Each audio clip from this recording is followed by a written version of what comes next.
Makanya nanti diriwayatkan dalam suasana kiamat itu kegelisahan begitu dalam.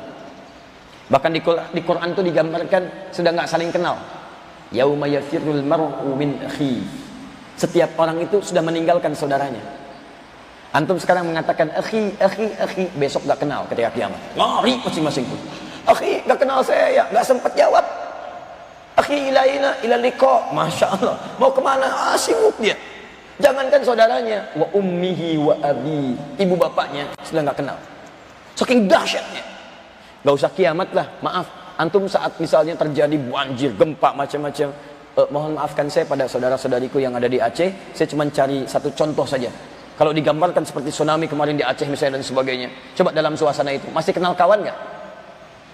Umumnya suasana itu sudah terbayang bagaimana menyelamatkan kita. Ada sebagian yang masih ingat dekap anaknya, dekap ini kami kunjungi Aceh, ada yang cerita, saya bawa anak saya bawa ini, karena belum datang bah dan sebagainya. Tapi yang mengalami langsung depan bahnya sudah nggak ingat macam-macam, lari. Itu baru dunia yang diberikan gambaran kepada kita.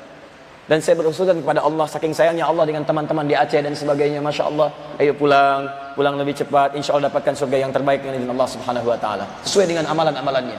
Tapi pertanyaannya, bagaimana dengan kiamat yang lebih dahsyat dibandingkan dengan itu? Karena kalau kiamat terjadi bukan gempa biasa. Lihat baik-baik. Idza zulzilatil ardu zilzalaha. Zilzalnya disebutkan 2 kali. Zulzil, zilzal.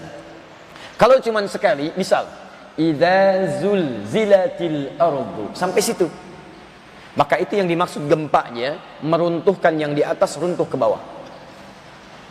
Gempa hancur ke bawah. Tapi kalau diulang 2 kali menggunakan taukid, walaupun dalam bentuk kalimat yang berbeda, 1 kata kerja, 2 kata benda misalnya, maka lihat zilzalaha, zulzil, zilzal, itu artinya bukan yang di atas hancur ke bawah, yang di bawah naik ke atas. Makanya pada saat itu gunung naik ke atas, bawah naik ke atas, semua naik ke atas. Anda bisa bayangkan gempa yang menjadikan atas runtuh ke bawah saja, orang sudah nggak ingat dengan segala hal yang melekat padanya. Pekerjaan ditinggalkan, mobil sudah nggak ingat, rumah diabaikan, tinggalin semua, tinggal. Jadi kalau gempa biasa saja, dalam tanda petik antum sudah meninggalkan apa yang dirasakan, maka bagaimana dengan gempa yang menjadikan di bawah naik ke atas semua? Pada saat itulah orang mencari pertolongan. Kemana ini? Ada yang datang ke Nabi Adam, dikatakan saya tidak bisa memberi. Ada yang datang ke Nabi B, dikatakan saya tidak bisa memberi. Terus ternyata di antara sekian Nabi dan Rasul, ada yang diberikan kesempatan oleh Allah memberikan syafaat. Syafaat dengan izin Allah Subhanahu Wa Taala. Siapa? Nabi Muhammad sallallahu alaihi wasallam. Nabi Muhammad sallallahu alaihi wasallam. Karena itulah beliau mengatakan as'alun nas bi syafaati yaumal qiyamah. Orang paling beruntung mendapatkan syafaatku. Ya, ini dalil jelas. Nabi bisa memberikan syafaat dengan izin Allah Subhanahu Wa Taala. Yaumal qiyamati, pada hari kiamat. Nah, ini rumusnya. Kalau kita ingin mendapatinya, bagaimana mengerjakannya? Man qala la ilaha illallah, adalah siapa yang pernah mengatakan dalam hidupnya la ilaha illallah. Tapi bukan sampai sini saja. Teruskan. Awas, teruskan. Khalisan, dia katakan dengan ikhlas min qalbihi aw nafsihi, langsung mengalir dari hatinya. Khalisan min qalbihi aw nafsihi. Teman-teman, ini kalimat kelihatannya gampang didengar, tapi tidak mudah mempraktekannya. Perhatikan baik-baik. Setiap kalimat yang diucapkan dan kalimat itu mengandung nilai ibadah, maka disebut ikhlas, disebut kalimat itu ikhlas bila kalimat yang diucapkan itu akan nampak dalam pembuktian. Di gambaran orang yang dapat syafaat itu bukan cuma bisa mengucapkan kalimat la ilaha illallah, tidak, tapi dia membuktikan la ilaha illallahnya lewat perangkat amal soleh dalam kehidupannya. Jadi bukan sekedar syahadat, asyhadu an la ilaha illallah, asyhadu anna muhammad rasulullah, Islam sah, tuliskan di KTP, agama Islam, sholat tidak. Masya Allah, KTP-nya masuk surga, andanya tidak. Baik-baik teman-teman sekalian. Kalau coba seperti itu, zaman jahiliyah sudah ada yang begitu. Turun Quran surah ke-49 ayat ke-14. Qalatil a'rabu amanna.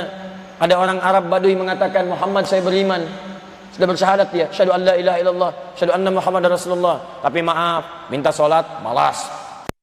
Zakat tunda-tunda, akhlak nggak ada. Turun ayat langsung mengatakan, kul lam tu'minu. Katakan Muhammad, dia nggak serius imannya. Kalimatnya cuma di lisan, nggak nyampe ke hati. Walakin qulu aslamna. Katakan pada dia, kamu baru menyatakan masuk Islam. Walamma yadkhulul imanu fi qulubikum min qalbihi. Tapi iman belum nyampe ke hatinya.